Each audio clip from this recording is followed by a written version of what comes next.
The next session is Workshop 1, Systemic Chemotherapy and Oncology 1.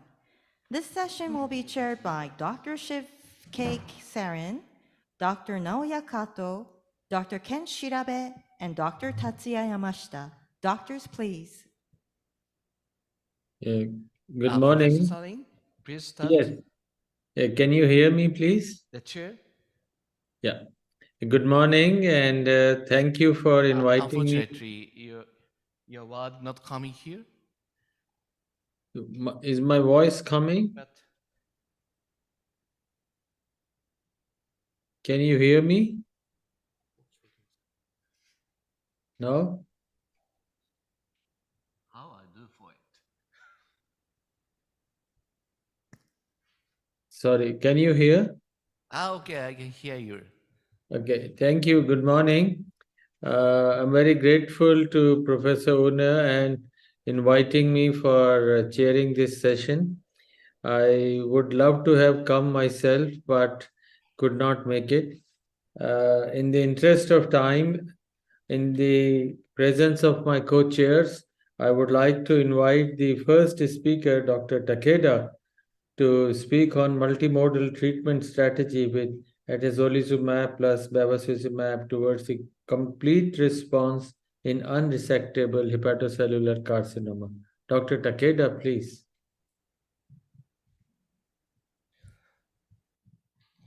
Thank you, Chairperson. スライドが出ないですね。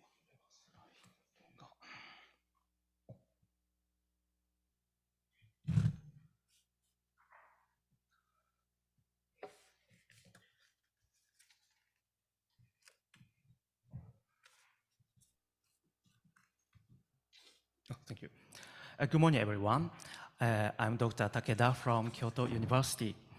Today's my presentation is about the multimodal treatment strategy with atezolizumab plus bevacizumab for the unresectable HCC. There is no conflict of interest. Atezolizumab plus bevacizumab combination treatment has brought us the new era of combination therapy for unresectable HCC. Due to the interpatient heterogeneity on tumor status, the treatment strategy should be maximally optimized for each patient. So in this presentation, we report the unresectable HCC cases who could be successfully converted into the curative status through the multidisciplinary strategy, including chemotherapy, TACE, surgery, RFA, or radiotherapy. We examined the clinical characteristics and treatment outcome of 81 patients with unresectable HCC treatment with atezolizumab, bevacizumab combination treatment in our hospital before June this year. Among them, we focused on the cases we could achieve the cancer-free status by the multimodal treatment strategy with atezolizumab. Right figure shows the clinical characteristics of this cohort. You can see that almost all patients were given atezolizumab bevacizumab treatment as the first-line chemotherapy, and almost the half of patients have non-viral HCC. Overall response rate was 34.6%, including 2 CR cases and 2 PR cases in modified RECIST. Among them, 7 cases achieved their cancer-free status.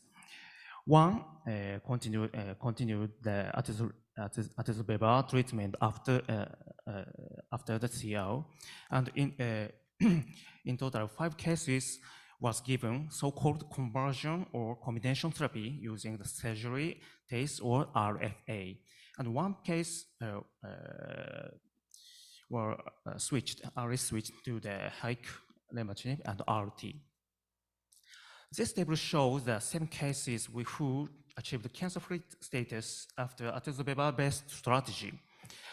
Upper 4 cases were the borderline resectable or the intermediate stage B30B stage HCC. And the remaining 3 cases, case 5 to 7, were far advanced HCC with the other organs invasion. So you can see the pathological CR case is confirmed by surgical resection in this case.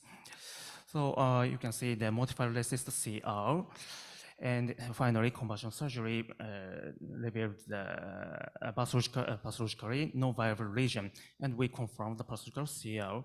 And in this case, recurrence-free survival is more than 1 year to date. Cancer-free status could be achieved also by ablation after atezolizumab treatment. In this intermediate stage HCC cases, multi-nodule were observed in the liver, and after 16 cycles of atezolizumab treatment, different treatment effect against every tumor was observed. And almost all nodules shrunk, but 2 nodules are growing. So we conducted the RFA for the remaining 2 tumors, and cancer-free survival, cancer-free condition was achieved.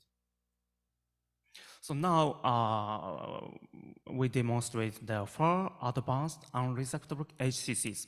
Importantly, in these cases, not borderline resectable, but initially unresectable cases. For example, the case 5 has the huge lung metastasis and the thoracic mass and left atrium invasion through the pulmonary vein and pulmonary artery. Case 6 was the peritoneal seeding case, and this case was directly invaded to the rectum. The last case 7 has the diffuse HCC with invasion to IVC and right atrium. So when you encounter this critical image on CT scan, what strategy do you consider? In this case, due to the pulmonary invasion, this patient presented the bronchial bleeding and blood sputum, so we could not use the bevacizumab. So monotherapy, atezolizumab monotherapy was introduced. So dramatically, the tumor shrunk only after 2 cycles of atezolizumab monotherapy, and DCP was quickly normalized. And finally, 1 year after, almost scar-like lesion or thrombus remained in the pulmonary vein, and there was no hypervascular lesion, and DCP was within normal limit. So now conversion pulmonary resection is under consideration. Also, this might be the difficult question whether the conversion therapy should be done such a case, or the atezolizumab should be continued or not. The next case has the peritoneal seeding around the rectum after hepatectomy. After atezolizumab bevacizumab combination treatment, the seeding was reduced, but during the treatment, intrahepatic new lesion appeared, and we conducted tests, and complete response was achieved. And finally, Hartmann surgery was performed, and R0 was achieved, and cancer-free survival, cancer-free status was achieved.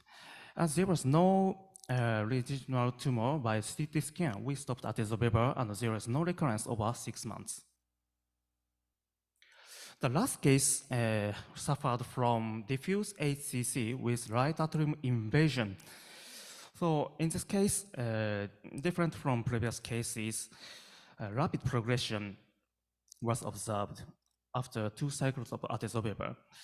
So after the rapid progression, early switch from atezolizumab to high lenvatinib was decided, and this change was very effective. And 3 months later, the treatment effect was PR. And recently, conversion surgery, conversion hepatectomy was conducted, and pathological CR was confirmed. So as you see, these cases suggest the apparent paradigm change of treatment for the advanced HCC. But what is important is that we could not find any common clinical features to predict this fine treatment effect. So biomarker investigation is highly expected. To date, biomarkers predicting the treatment efficacy have not yet been established. So what markers can predict CR or PD? To investigate this question, we must consider the sample type, tumor tissue, or blood sample should be analyzed, and what analytic tool should we use? Whole genome sequencing, targeted deep sequencing, or RNA sequencing, or protein-based immunohistochemistry. So many these should be considered. In summary, atezolizumab-based multimodal treatment strategy has brought us the possibility to achieve the cancer-free status, not only in the intermediate stage, but also for advanced unresectable HCC patient. So the treatment strategy should be optimized for each patient. For this purpose, biomarkers predicting the treatment efficacy of immunotherapy is strongly expected. Thank you for your attention.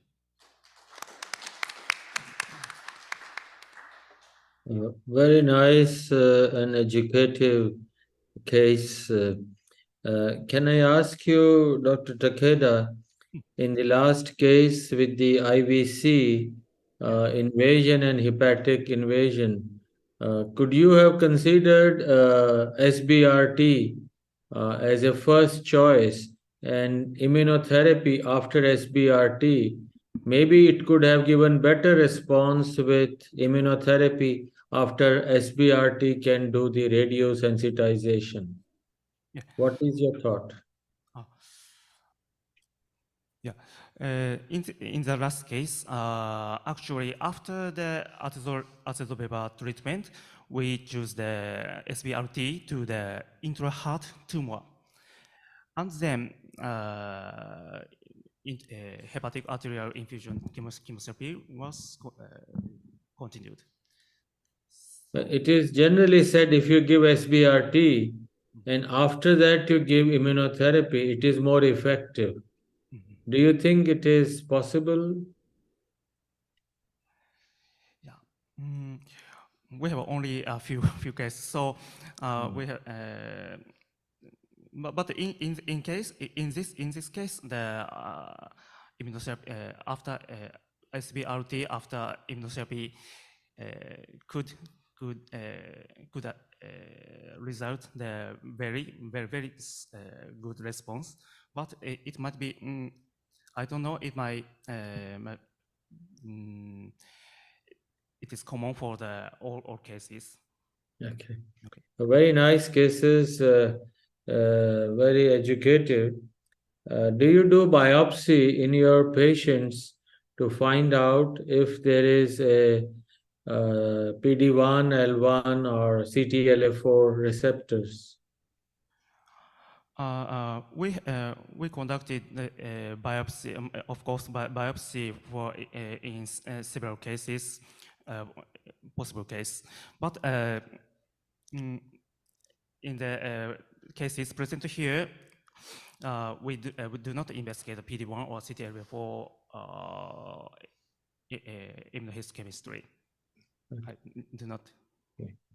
Thank you. Any more questions to Professor Takeda? Okay, Kodama Sensei.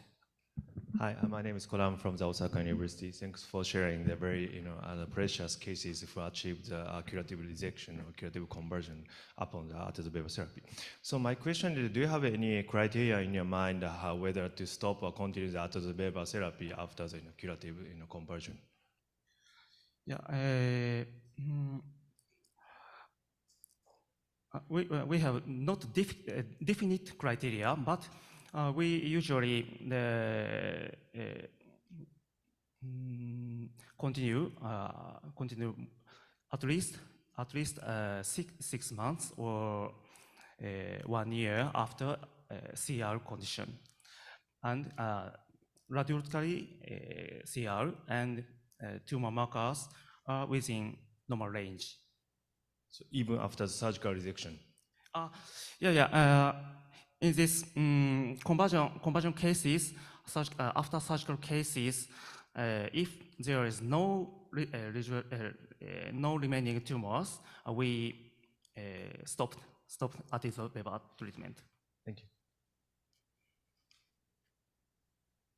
Okay, Professor Sarin, no other questions? Yes, I would request now Professor Kato to take over, please. Okay, thank you. Yes, so as second presenter is Dr. Ninomiya. Late-line treatment with atezolizumab therapy is less effective in unresectable HCC. Dr. Ninomiya, please. Today, I'd like to present about the late-line treatment with atezolizumab plus bevacizumab therapy is less effective in unresectable hepatocellular carcinoma. I have nothing to disclose. And this is update treatment recommendation for HCC. Usually, we can cure in very early stage, but in intermediate or advanced stage, the patient with HCC are hardly cured completely. So we select several treatments that may be effective, such as intervention, chemotherapy, or radiotherapy. After 2020, atezolizumab plus bevacizumab are the approved first-line systemic treatment for unresectable HCC in Japan. They are mostly eligible for advanced and intermediate stage with TACE refractory. Now we can use 8 regimens for systemic therapy in unresectable HCC. But none of the chemotherapies are likely to lead to complete remission. Moreover, we cannot know which agent is more effective before introducing it into the patient. So sometimes we sequentially use several agents. This slide shows a recommendation for sequence therapy.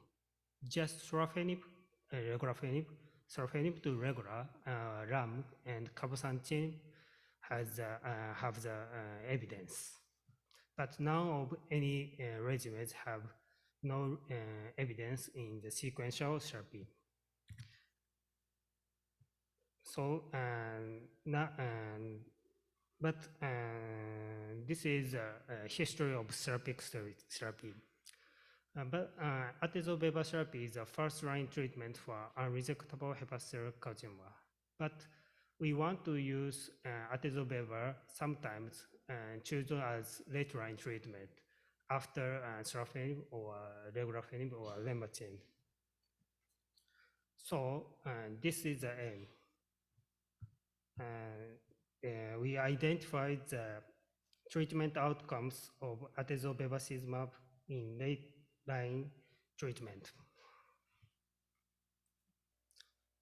This slide shows the first method. This study was conducted on merged center cohort, and 8 liver centers are shown here. We recruited 241 patients treated with atezolizumab and bevacizumab. 19 cases were excluded. So 212 patients were enrolled in this study. Next, we divided 2 groups, first-line groups and late-line groups. First-line groups were designated as a case using atezolizumab for first time, and the late-line as using other TKI or ICI before introducing atezolizumab. We evaluated and compared the therapeutic response, progression-free survival, and overall survival.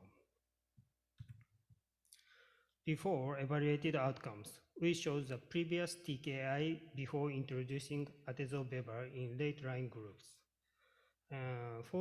54 patients were administered lenvatinib. 5 are sorafenib, 4 cases are regular, and 3 cases are ramucirumab. And this is the patient characteristics of two groups: age, gender, etiology, with or without macrovascular invasion or extrahepatic metastasis have no significantly difference in both groups. And tumor numbers and the serum level of AFP and DCP showed statistically worse in the right line, but just largest size of intrahepatic tumor size showed statistically better in late line. This slide shows the therapeutic response. We evaluated the therapeutic response by RECIST 1.1 and modified RECIST. On the base of modified RECIST, ORR and DCR showed 53.8% and 84.0% in first line group, while 24.2% and 63.6% in late line. So the late line was statistically worse comparing with first line groups. And this slide shows the progression-free survival and overall survivals. And the median PFS time and OS time in the first line was significantly longer than in the late line groups. And the therapeutic effect was superior in first line than late line.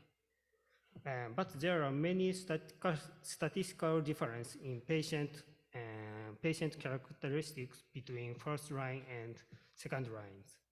So we performed the effect of selection bias on the survival analysis by creating matched groups of patients. The propensity score the propensity score model included largest tumor size, tumor numbers, RV score, AFP, and DCP. We evaluated and compared the therapeutic response, PFS, and OS. This is the patient characteristics of two groups. There are no statistical difference in the two groups at characteristics. This slide shows the best therapeutic response after PSM. Based on modified RECIST, ORR showed 56.9% in the first line, and in the late line, 27.6%. And DCR showed 84.5% in the first line, and late line showed 63.8%. So the first line therapy is good compared with late line groups. Next, this slide shows the progression-free survival and overall survival. In here, just PFS shows the statistically difference in first line. First line therapy showed 9.2 months, but late line showed 4.8 months. But in the overall survival, there showed no significant difference in both groups. This is a conclusion. Atezolizumab treatment in late line was found to have poorer outcomes in PFS compared to first line. It is expected that bevacizumab will be less effective in this patient, mainly because of poor response to previous TKI. When atezolizumab treatment is administered in the late line, the possibility of failure of efficacy should be considered, and the next therapy should be prepared early. This is acknowledgement. Thank you for attention. Okay, now this topic is open for discussion. How about a comment or question? Okay, Ninomiya Sensei, my question is that, as you said, atezolizumab is less effective when used as a second-line treatment. But especially PFS, there are the difference, but OS no difference between the two. Yeah. But if you calculate the OS from first line, second line atezolizumab patient surviving longer than first line atezolizumab treatment patient. Yeah, maybe second line is longer if the first line treatment to second line, maybe the sequential therapy is good at. So we have to know about which sequence is better, TKI, after TKI atezolizumab, or after atezolizumab TKI. Did you analyze like this? So which sequence is better? Yeah, it is a very good question, and I'm not. I have not analyzed your question, so I'll try next stage. Please. Any other comment or question? Okay, thank you, Dr. Ninomiya. Thank you very much. And I'll hand it over to Professor Shirabe. Shirabe Sensei, please. Mute. Okay, thank you very much. Can you hear me?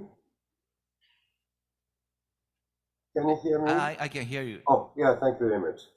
Let's move to next speakers.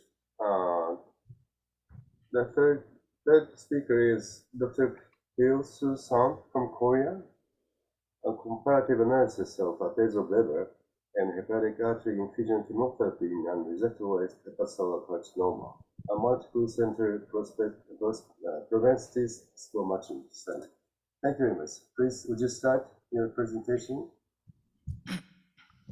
Thank you for introducing me.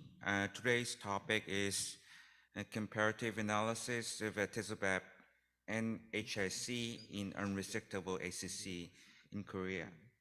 This is a multi-center propensity score study. And the data I will present today has been already published in Cancers this year.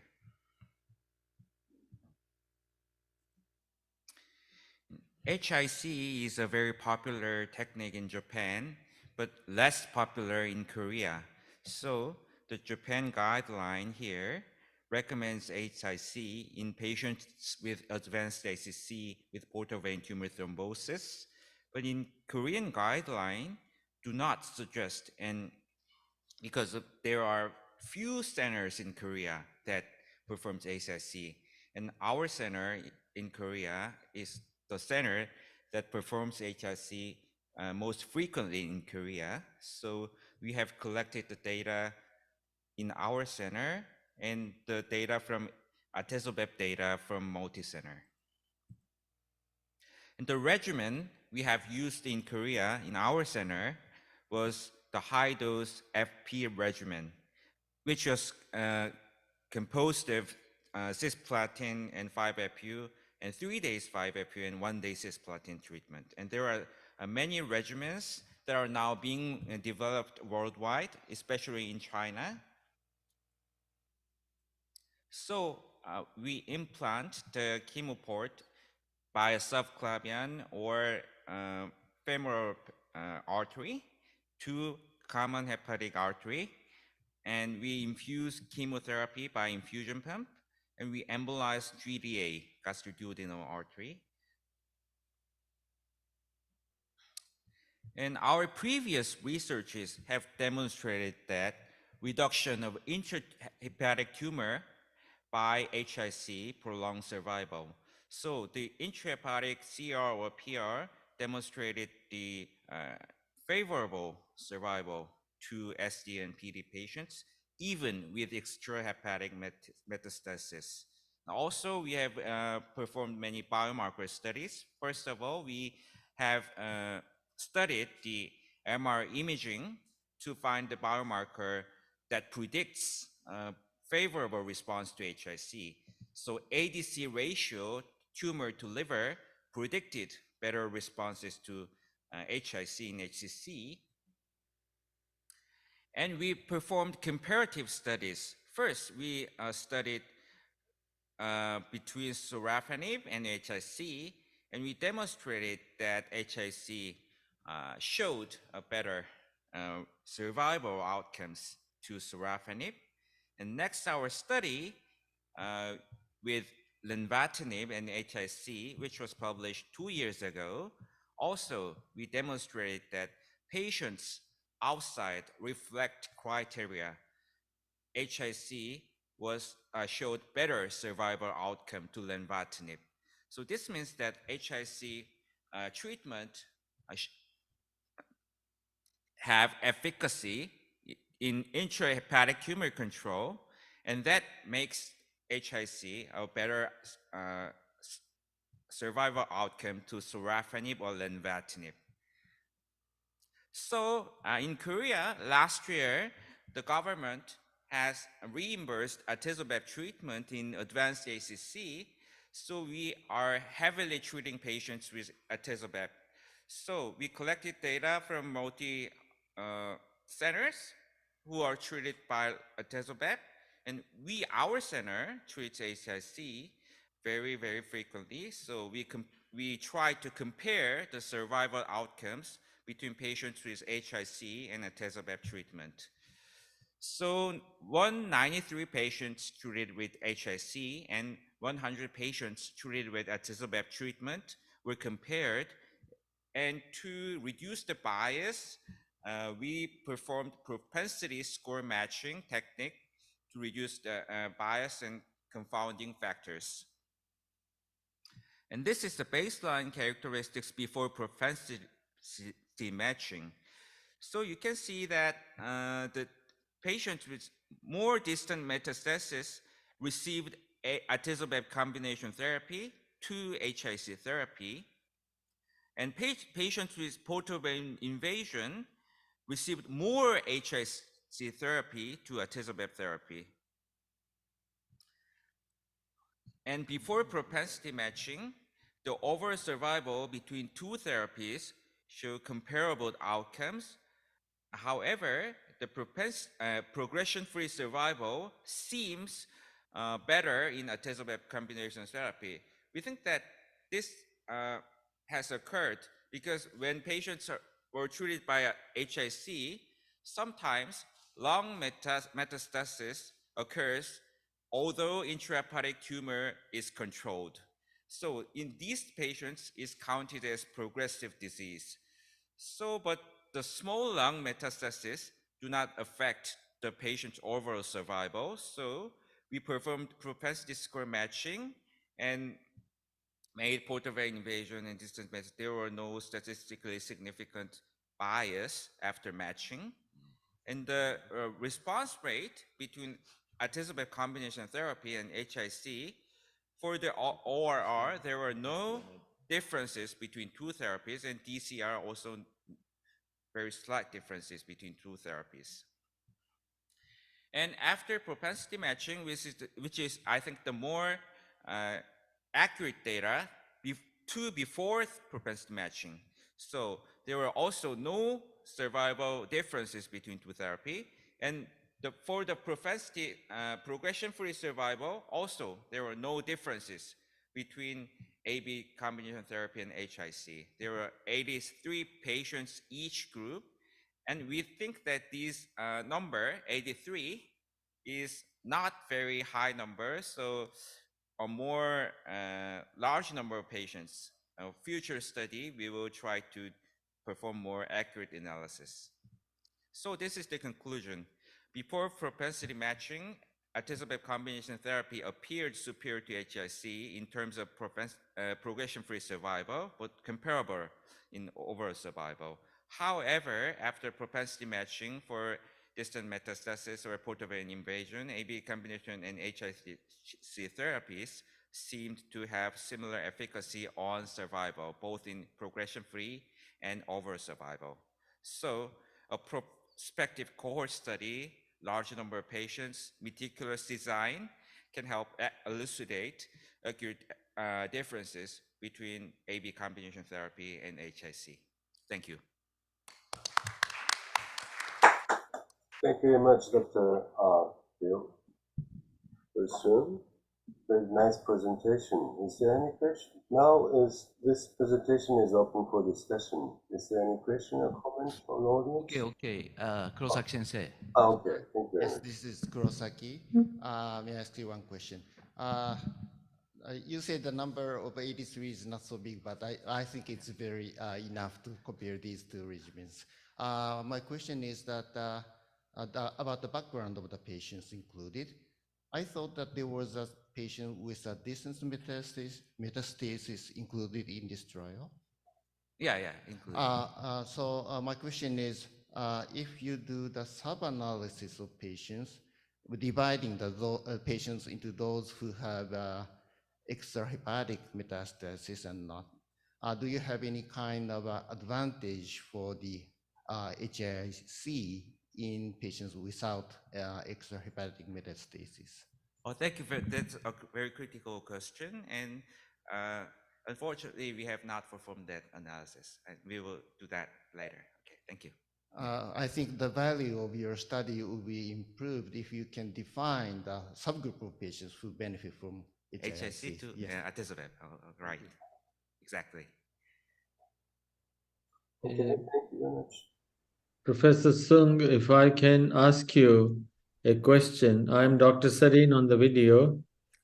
What is the response of HIC or atezolizumab, bevacizumab in patients with portal vein thrombosis? Which is a better in your study? Thank you. We have not performed subgroup analysis, but in my experience, according to my personal experience, I'm treating patients with atezolizumab. I'm treating now a very high number of patients in Korea, advanced stages patients with portal vein invasion. In my personal experience, HIC is better. I think so. We have not performed subgroup analysis in this study, but in my personal experience, HIC is better. Yeah. In the patient with the portal vein invasion or not? How about the portal vein invasion? Yeah, portal vein invasion. Yeah, I think HIC is better. Yeah. Yeah. Okay, thank you very much. That seems to be very important. Okay, thank you very much. The time is coming, so I want to close this. Okay. Shirabe sensei, Is one there- more question from floor. Okay. I cannot see that, so sorry. Okay. All right. Please go ahead. Can I ask you? I'm Kodama from the Osaka University. Thanks for sharing the very interesting data. So as Professor Kurosaki and Professor Sarin said, your cohort is very mixed, right? So after you obtain this result, what is your strategy? How you use to this different therapeutic option for the advanced HCC Okay, patient? that's a very clinical and critical and practical question, I think. And there are some patients that cannot be treated by atezolizumab. For example, patients with gastroesophageal varices, more than F2, and maybe post-LT patients, post-transplant patients, and patients with severe autoimmune diseases, maybe, and maybe in some cases, patients with metabolic diseases with MEF-induced ACC, and in those cases, HIC may have better efficacy to atezolizumab in those patients. Yeah. Thank you. Yeah. Thank you. All right. Is there any other question or comments? No? All right. I want to close this session, speaker session. Thank you very much.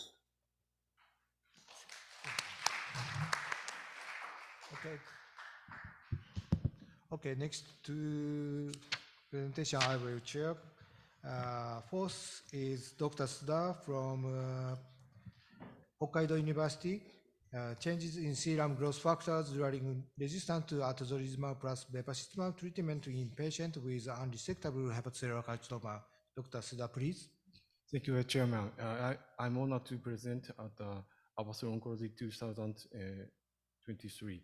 Today, I would like to talk regarding a change in serum growth factor during the resistance to atezolizumab plus bevacizumab treatment in patients with HCC. This slide shows the progress in the systemic therapy for unresectable HCC. Systemic therapy for unresectable HCC advanced rapidly. Finally, immune checkpoint inhibitor is approval for the unresectable HCC. This slide shows the JSH guideline algorithm of treatment for unresectable HCC. As shown in the slide, various therapeutic options is available, approval, and so sequential therapy is crucial. And so to choose the optimal therapy, it is important to understand the mechanism of resistance to initial therapy to choose salvage therapy. However, the analysis is not sufficient yet. This slide shows the atezolizumab and bevacizumab combination therapy. Atezolizumab and bevacizumab combination therapy is the first-line therapy referred to the INBRE 150. Atezolizumab and bevacizumab combination therapy activates cancer cycle in various steps, and bevacizumab is involved in several.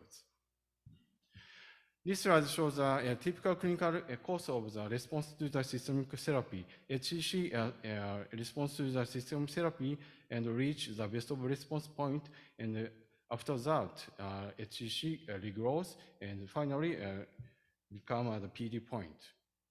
However, some patients experience no response to the systemic therapy, atezolizumab or bevacizumab.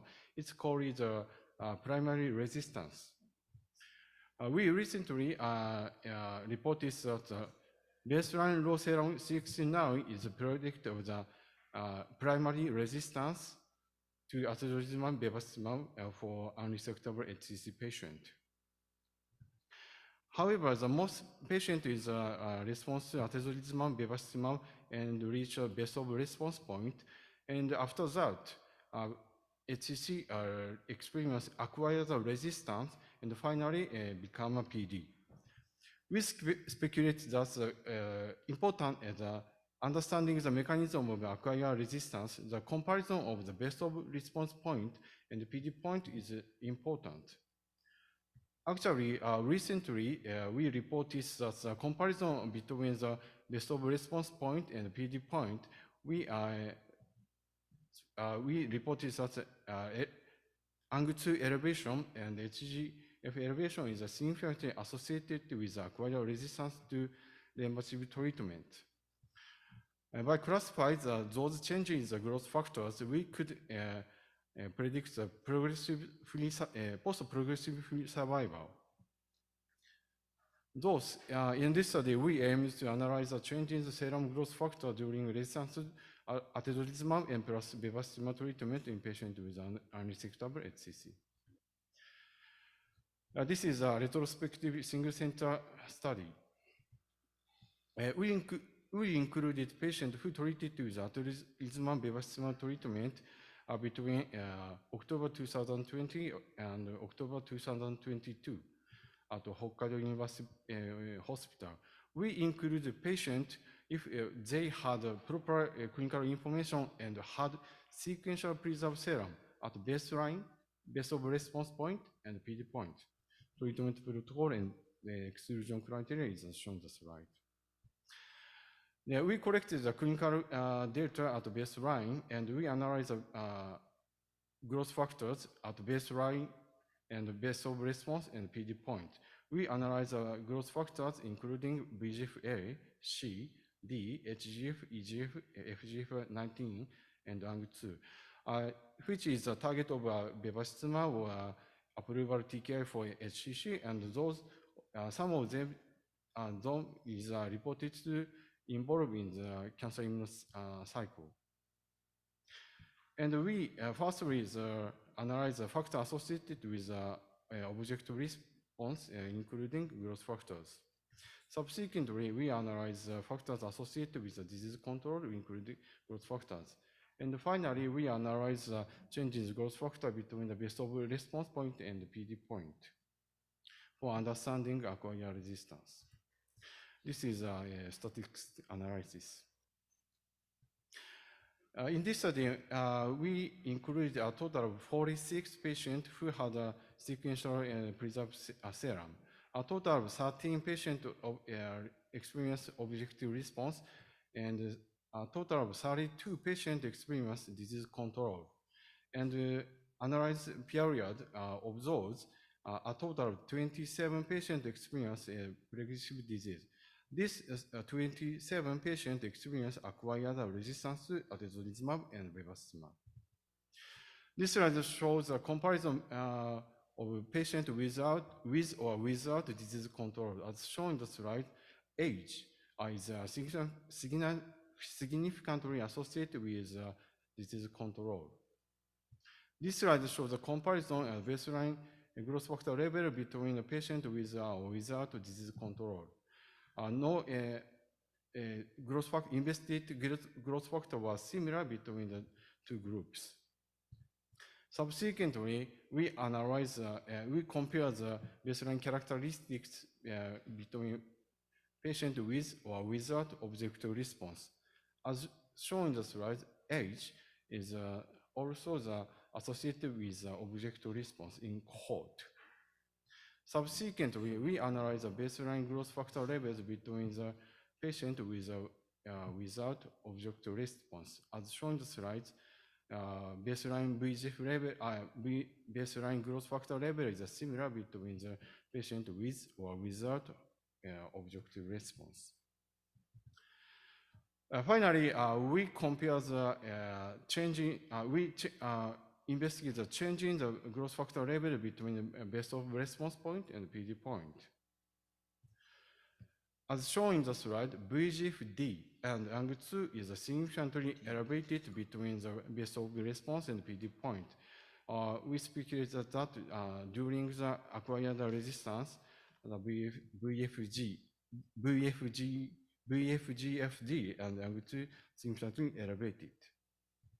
Subsequently, we analyze the change in the CXC9, which we previously reported to acquire involving in the primary resistance to atezolizumab bevacizumab. As shown in the slide, the between best of response point and PD point CXC9 is not changed. So summary, our baseline growth factor level was similar between the objective response, patient with or without objective response, and disease control. And VEGF-D and ANG2 level was significantly increased at the PD point compared with the best compared with that at the best overall response point. Bevacizumab is inhibit VEGFR mediated signaling by inhibit VEGF-A. However, VEGFR is activated by another VEGF, including VEGF-C and D. In colorectal cancer, under the treatment with bevacizumab, it is reported that VEGF-D is significantly increased. And colorectal cancer failed to bevacizumab with high VEGF-D level. The ramucirumab add-on salvage therapy prolongs the overall survival. This data indicates that VEGF-D is associated with resistance to bevacizumab, and elevated VEGF-D is a therapeutic target in salvage therapy. Similarly, recently, it is reported that PFF is significantly longer in patients who are treated with atezolizumab and followed by ramucirumab, compared with PFS in those patients who are treated with other treatment other than atezolizumab and bevacizumab and followed ramucirumab.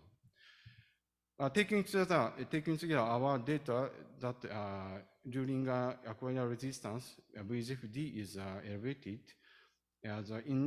Similar to the colorectal cancer, the elevated VEGF-D is associated with resistance to bevacizumab and could be therapeutic target in the salvage therapy.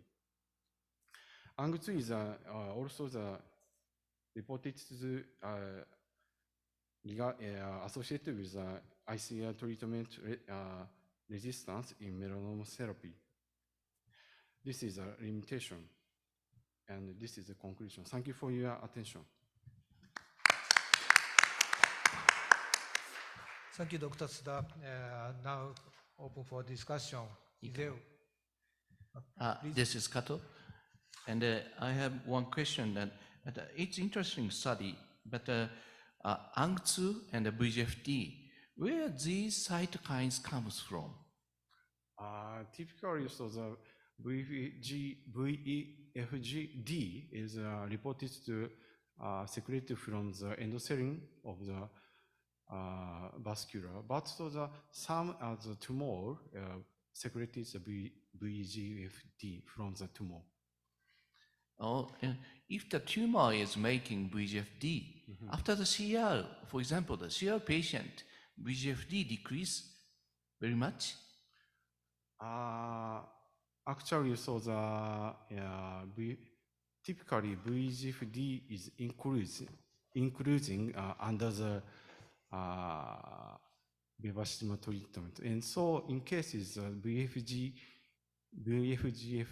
is not did not come from the tumor. How about angiopoietin 2? Angiopoietin 2 is similarly, so it's secreted through the endothelium vascular, and so similarly, it is reported secreted from the tumor. Thank you. Is there any question? Yes. I want to ask one question about from your research. Okay, sorry, Dr. Sarin, please. Thank you. Dr. Suda, very nice presentation. I have two questions. One, should we measure angiopoietin 2 throughout the ICI treatment, and what percentage increase would suggest that there is a progressive disease? So you say best of response and then progressive disease. So should we measure continuously angiopoietin 2, and what percentage increase will suggest a progressive disease? Thank you for your nice question. So,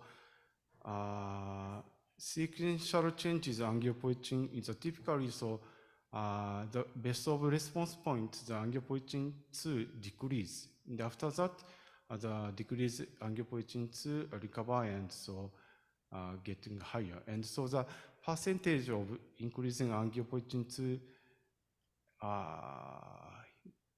sorry, I don't have. Okay. But half of them, perhaps, yeah. You mean 1.5 times increase? All right. And one more question. Did your angiopoietin correlate with PIVKA2? Because that also comes from the endothelium. So any relation? Thank you for question. So I don't analyze it. Thank you for we in future analyze it. Thank you. Thank you. Okay, thank you. Now on time. Thank you, Dr. Suda.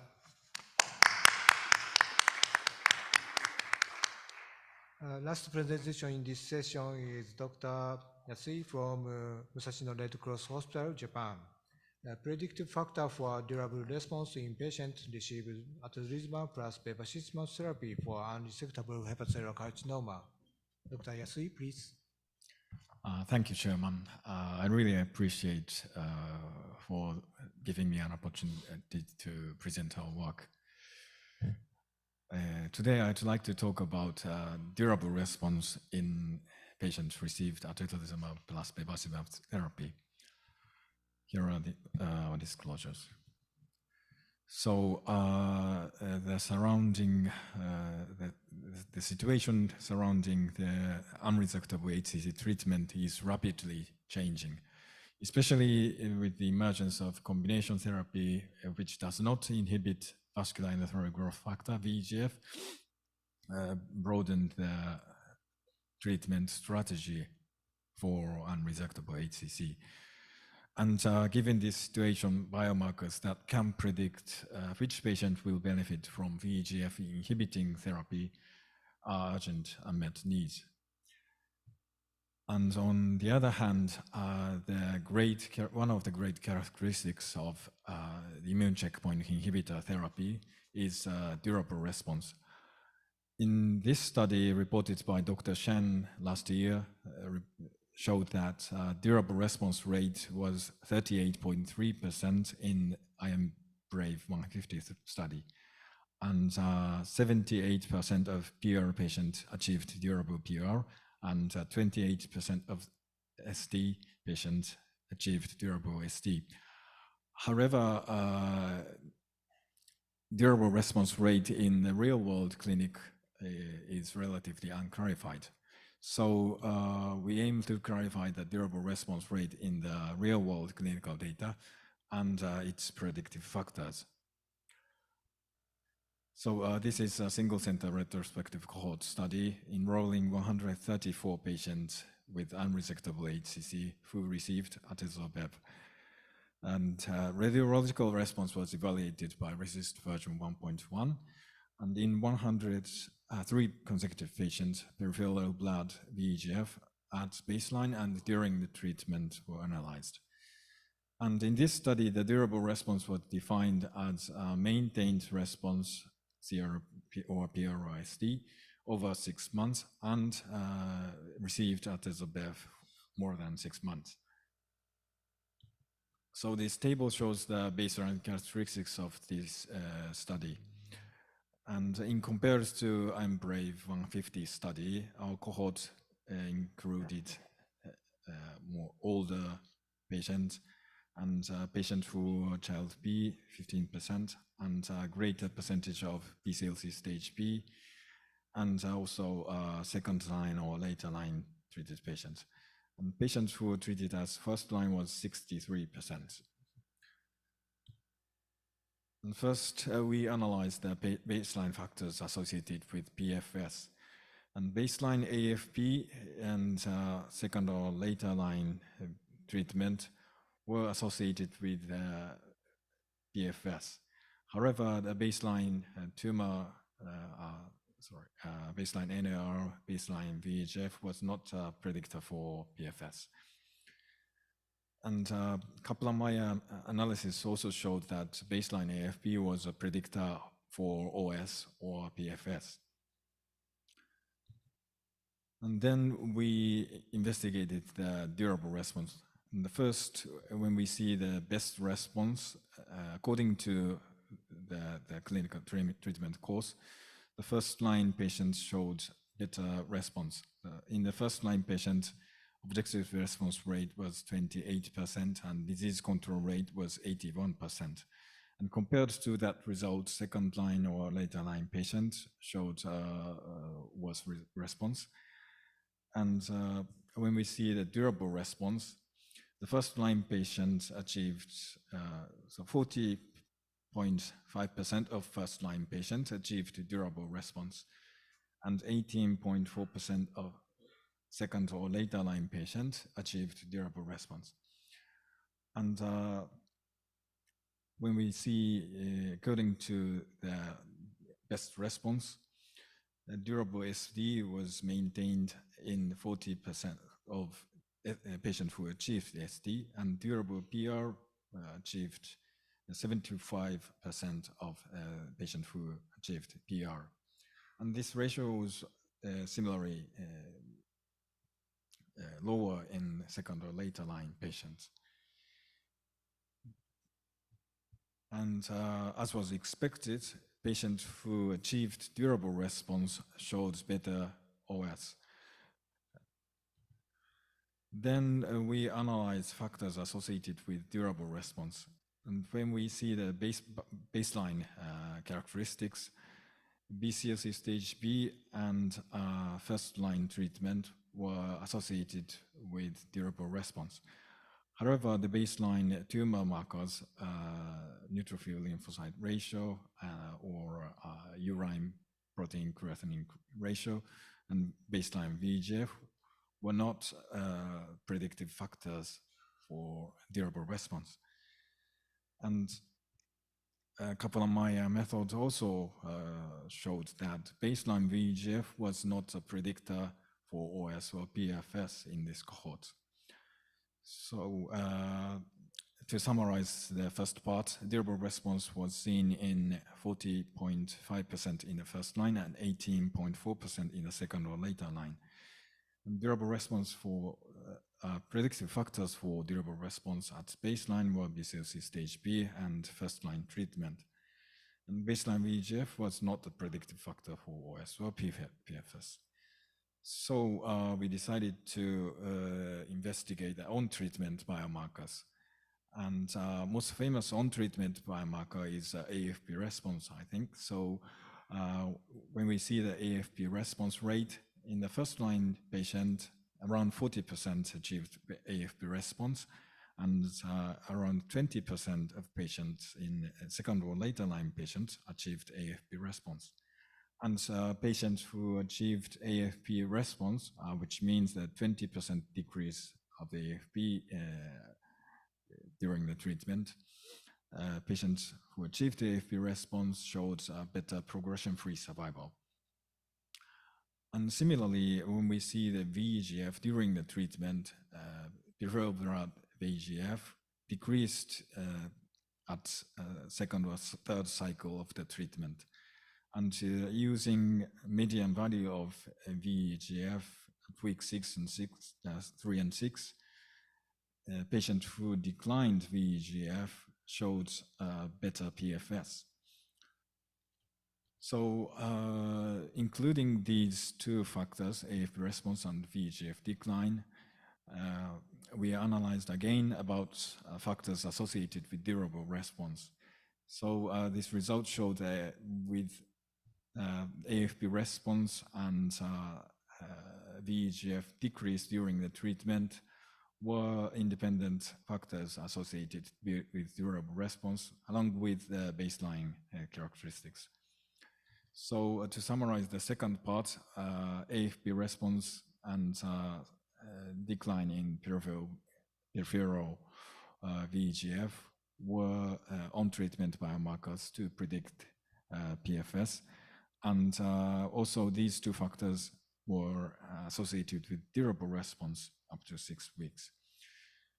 So in conclusion, the durable response was significantly higher in the first-line treated patient, and AFP response and blood VEGF decrease during atezobev treatment can be a biomarker to define durable responder. Thank you very much for your attention. Thank you, Dr. Yasui. This presentation is open for question. Is there any question? Yeah. Did Dr. Yasui, very good presentation.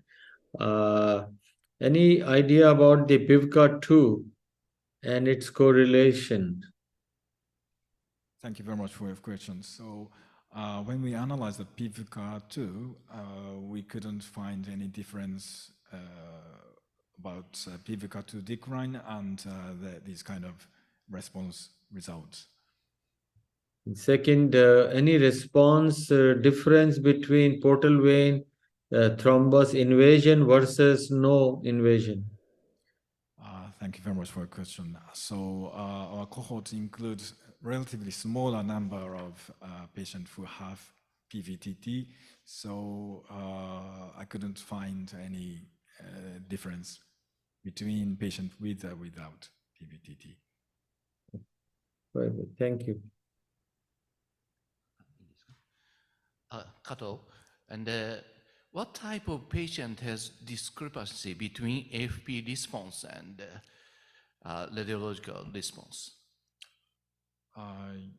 Thank you for your questions. So, sorry, I don't have a definite answer for that question. But so you mean, is there any characteristics in patients who achieved AFP response?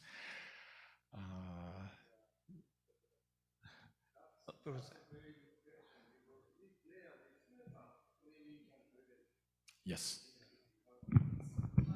Yes. Thank you. Thank you. Yeah, so we need to investigate that. In the case there is a discrepant data between the radiological response and tumor marker response, then that can be said on drug predictors, but otherwise it's just judging in different ways. Thank you very much. So we need to investigate that. Okay, is there any questions? I want to ask one question about your presentation. You included first line and second line, but it's different in first line and second line. So did you check only first line in your Sorry. only first line? Yes. So because first line and second line tumor behavior is different, I believe. So yes, only yes. first line is very good for the, because So- Atezolizumab also used in first line. Right. So in the result of the last result of VEGF, we analyzed only first line patient, and the result was same. So if included only first line patients, the result was same.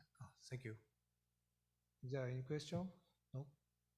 Okay, we would like to close this workshop. Thank you for your cooperation. Thank you. Thank you very much, chairs and lectures.